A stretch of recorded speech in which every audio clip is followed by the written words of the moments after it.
Welcome to Perspective and Potential, a podcast where we explore new ways of seeing the world and unlocking the powerful potential within us all. I'm Abigail Straight, and with my co-host and mother, Gwen Fund, we're here to guide you through each episode with ideas, stories, and strategies to help you grow, shift your perspective, and embrace a fuller version of yourself. Whether you're ready for a major change or curious about small steps you can take today, we're here to inspire, encourage, and support you along the way. To learn more about us, check out our bio on our website. Thanks for joining us. Let's dive in and discover where a new perspective might lead.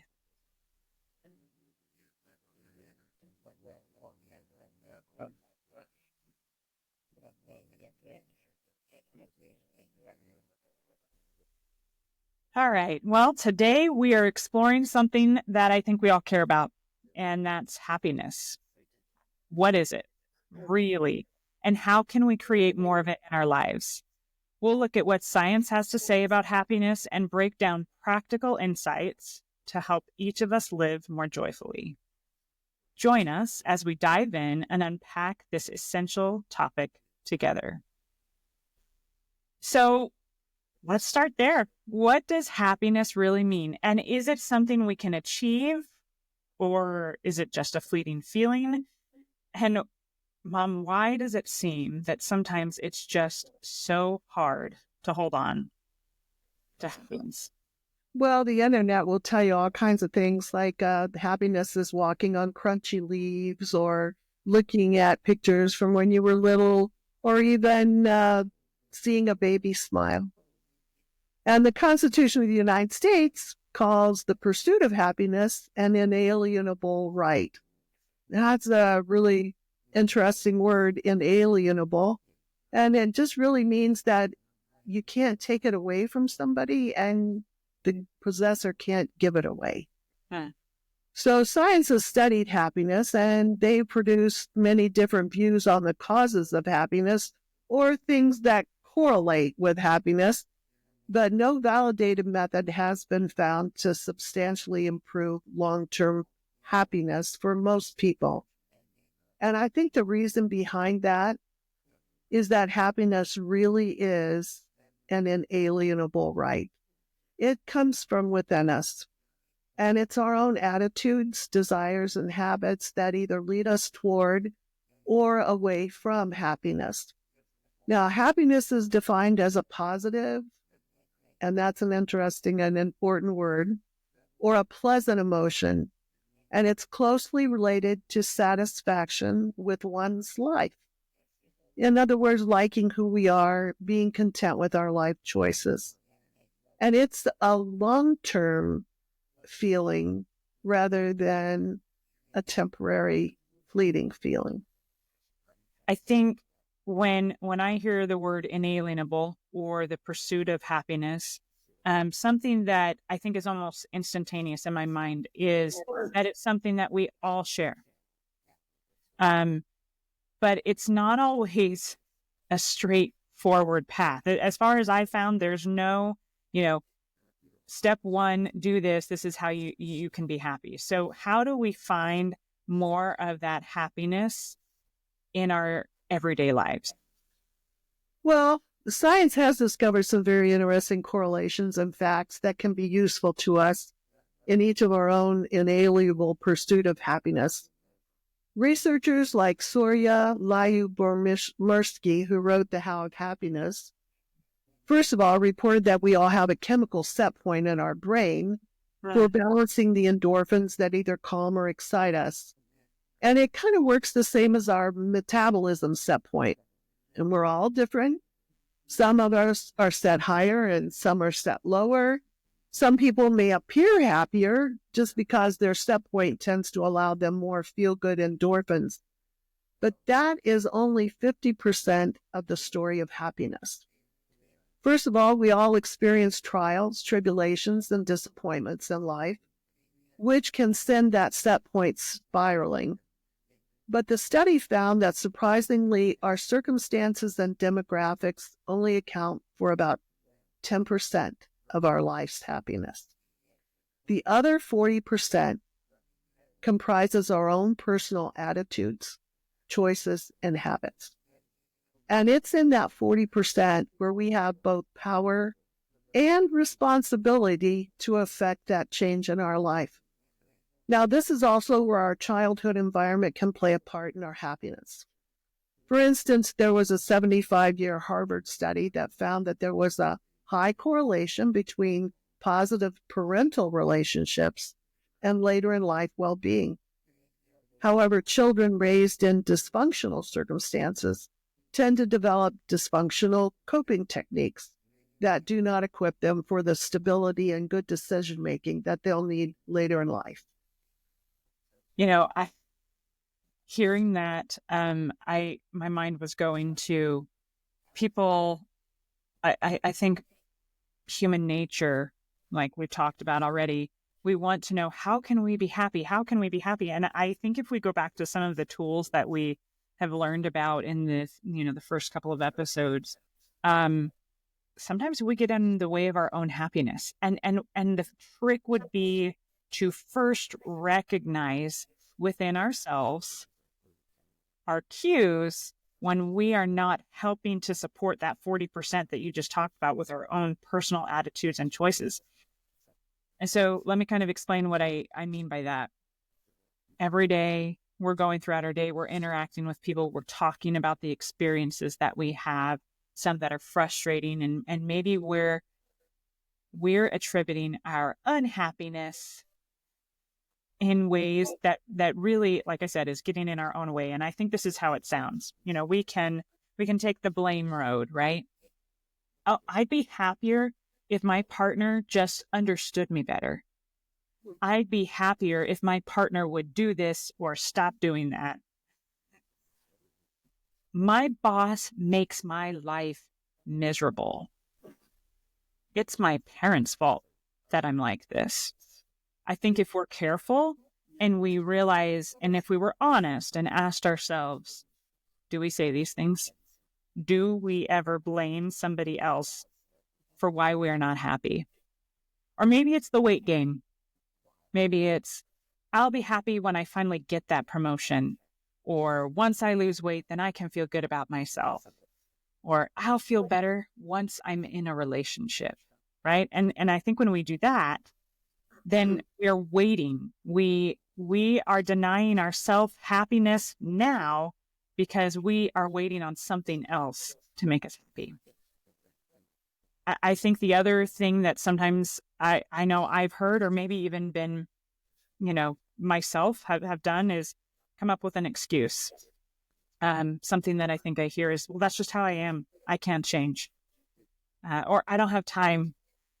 I don't have time to work on this attribute. Or other people have it easier than I do. And I one of I think the heartbreaking things that can be said is, I've been through too much to be happy. I don't know. In your time in counseling, have you ever heard any of those phrases? I'm sure all of the above. All of the above. And the one thing all of those have in common is that they're placing their happiness squarely outside themselves. But the fact that the pursuit of happiness is an inalienable right, it places that responsibility for our long-term happiness squarely on our own shoulders. We can't blame our parents, and we can't expect other people or things to make us happy, and nor can we expect a worry-free life. Each of us need to do our own work, and we need to examine which attributes, habits, and choices that we're making that are blocking our pursuit of happiness, and then we have to work to overcome them. So, I think that it's important to recognize those phrases within ourselves, recognize our own choices, and give yourself a moment to pause. Because if you were starting to listen to this to think that we were going to give you the magic sauce to fix any of those external factors, we can't, right? Not our buttons to push. Not our buttons to push, right? That masters of our universe, it ends at our fingertips. So what people might be asking, I'm sure our listeners are wondering, so then how? So then how can I be happy? Well, science has discovered that there are certain factors that correlate with happiness. The number one indicator of happiness is close personal relationships.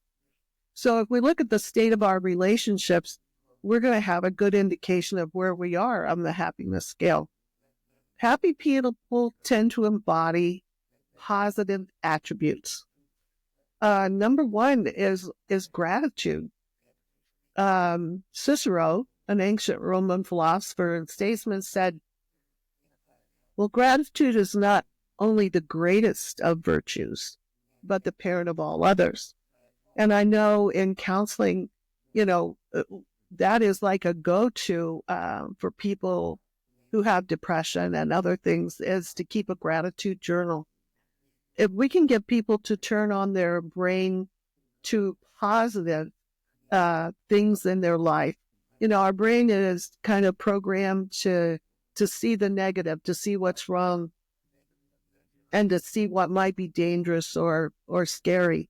But if we can counteract that and turn it back to what's right in our life and find gratitude for that, then it kind of starts this ball rolling on a positive vein where maybe we can be a little kinder to other people.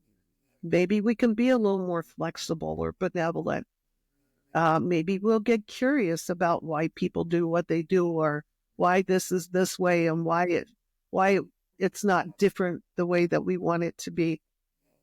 We can be forgiving or helpful or hopeful, cheerful, temperance, modest, spiritual, compassionate, or content. So that one got me thinking. Which one was that? When you say temperance is an attribute of happiness, I think there maybe is a misnomer or something out there that people get confused on. Are you saying that temperate people are steady? Because I think the word happiness, people think of like moments of extreme like giddiness or being carefree, everything's great. So how does temperance, how is that an attribute of happiness?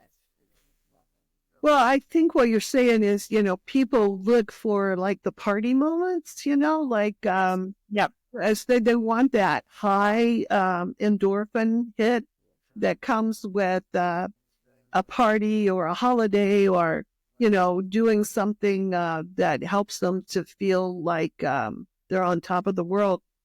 Well, again, we're going to go to definitions, right? That's a pleasure. Pleasure is a temporary thing. It's a feeling that we get when we're doing something that we find pleasurable. But it is temporary. And as soon as we're past that thing that was pleasurable, it's gone. Versus happiness. Happiness is a long-term feeling that comes with being content with who we are. It's kind of the end result of making choices that line up with who we want to be and who we like, who we want to be, right? So you're saying that happy people can be, but they don't always have to be the people that are riding the highs and lows. They can be your steady eddies. And I think that's kind of the question. It would be interesting to, as we recognize those people in our life, maybe we ask them, "Are you happy?" And how do you do that? Well, so again, the step point, right? We got these people who look like they're happy because they're riding high on those endorphins all the time. They may not be any happier than the sweet little person who just goes about doing their everyday things. Then we really can't tell from looking on the outside how happy a person is on the inside. But we do know that it's the positive attributes that line up with long-term happiness. So when we think about that, anybody who has all these positive attributes, it's no wonder that they have great social relationships, right? We all want to be friends with somebody who's kind and loving and hopeful and helpful and cheerful. And there's a lot of other benefits that go in with choosing those positive attributes. Happy people tend to live about 14% longer than unhappy people. Wow. So that comes to about 8 to 10 years in an average lifetime. And they also tend to be more successful in life. So one scientific researcher found that positive emotions broaden our thought-action repertoire, and they help us to build physical, intellectual, and social resources, and that gratitude would cause greater kindness and generosity than almost any other attribute. These happy people tend to see the silver linings in every dark cloud. Now, none of us are perfect, and everybody is going to have worrisome moments. But the difference between a happy and an unhappy person is how long they stay there. Yeah, that's that's interesting, and something that for me personally, something that a skill that I don't know, skill over time, but a reminder at first. When I would have moments, new job, a high stress job, right? I at one point was, well, I think every job is going to have. I could actually go back through my work history and point out stressful days in everything. But I think over time, I started to build memories. We go back to reframing the memories as I've gone through stressful moments, is that they pass. And so one thing that I have been able to develop now is the ability to, in the moment when I may be experiencing, like you just said, a worrisome moment, I can sit in it. I can actually see the value of a low, and that it helps me be more reflective. It connects me spiritually, which is something very important to me. I feel confident that it will pass, and so then I'm okay. And even in those moments, I've asked myself lately, would I ever say that I'm unhappy? And the answer is no. I'm not unhappy. I'm going through a very temporary situation. Right. So, all of us deal with three aspects in life. The first, of course, is our past.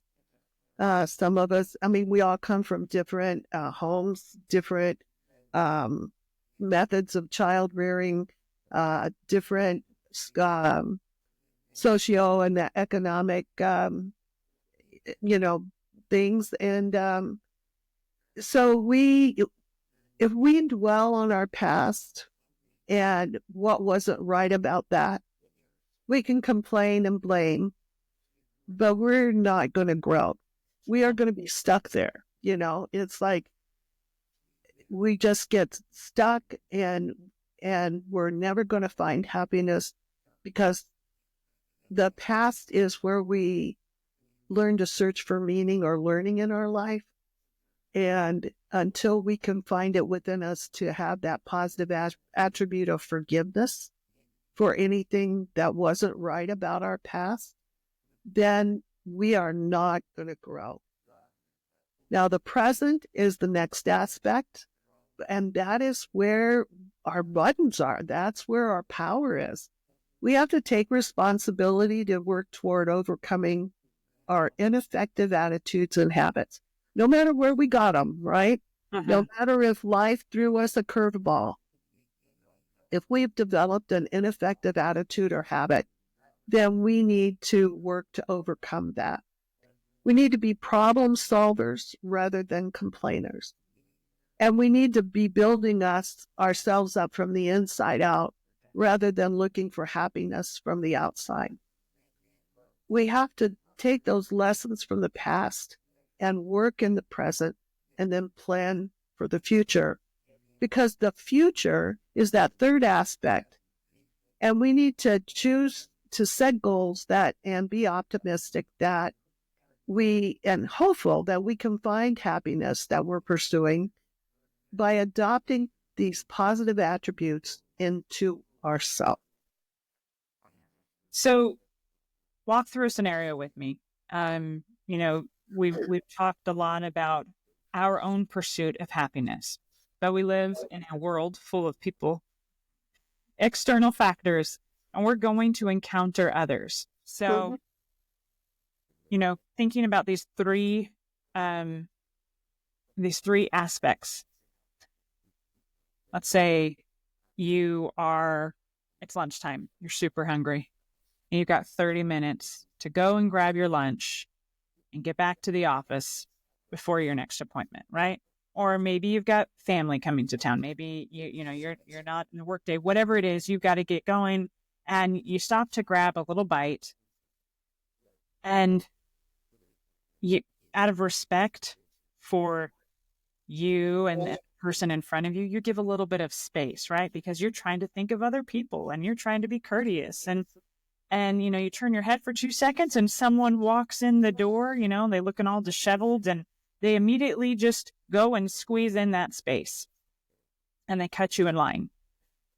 So if I think about these aspects, let's walk through these aspects with a real life scenario. If we're in the past and we stay focused on the injustice, well, how dare they cut me in line, right? What are some of the things in terms of the past that relate to this scenario? Well, I think, we've kind of discussed that already, like with the offense episode where we talk about when you feel offended, and honestly, isn't that what that was? Somebody just cut in front of you, right? Well, what tender place is that touching in you? Is there a time when, in your life that you really sorely felt unnoticed or unimportant?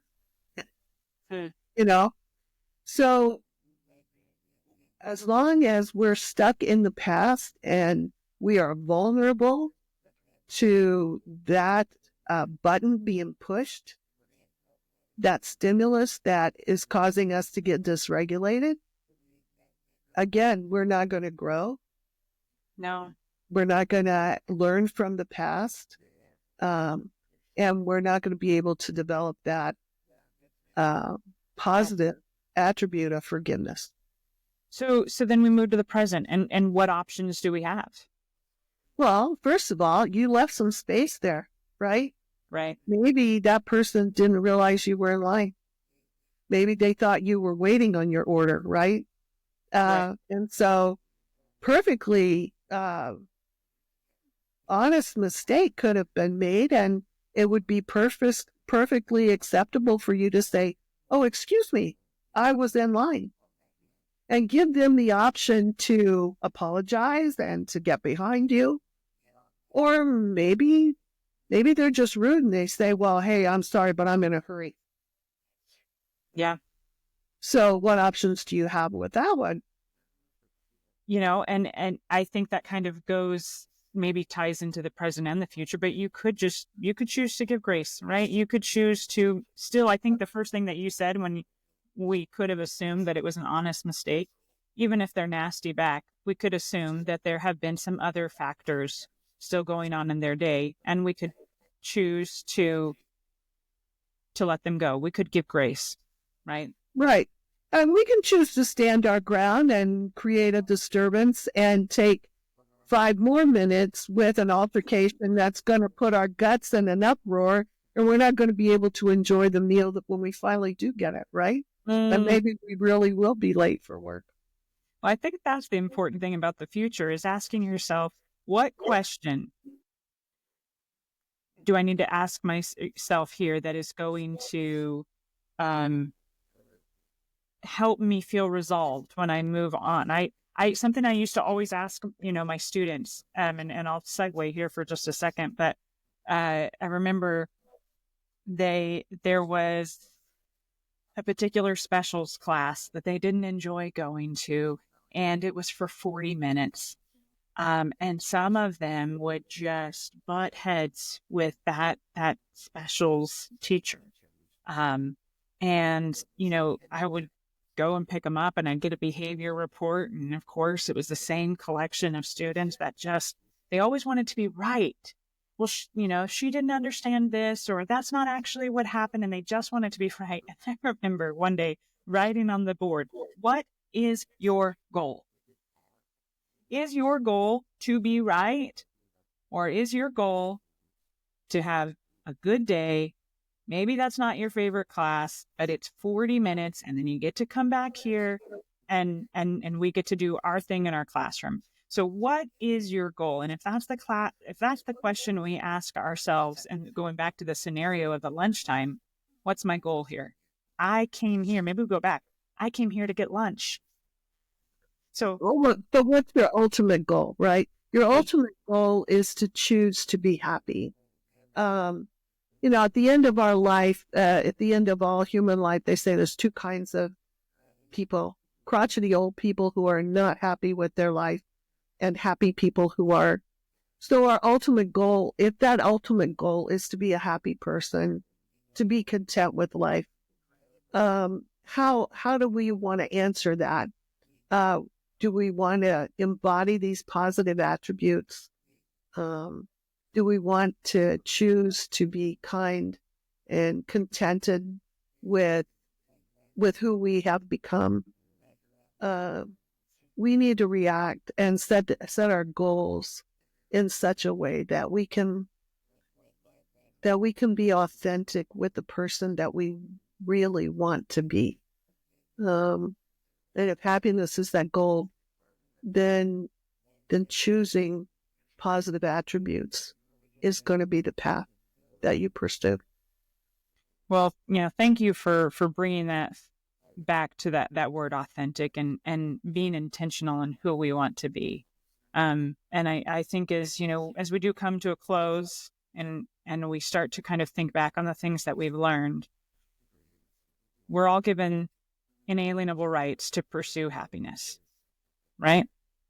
Our personal attitudes and choices do greatly influence our ability to be happy. But by embodying those positive attributes, it does lead to long-term happiness. In our next episode, though, we're not done exploring happiness. We're going to dive in, though, into a little bit of the attribute of gratitude. If you want to stay connected with Perspective and Potential, follow us on Facebook and Instagram. We'd love to hear from you. Share your thoughts, feedback, or ideas for future topics on our website or social media. Your input helps us grow and makes these conversations even more meaningful. Let's keep the dialogue going and spread the message of growth and new perspectives. We're Gwen and Abby, and you've been listening to Perspective and Potential. Until next time, keep exploring new perspectives and remember that every small change can lead to something big. Food for thought. Bon appetit.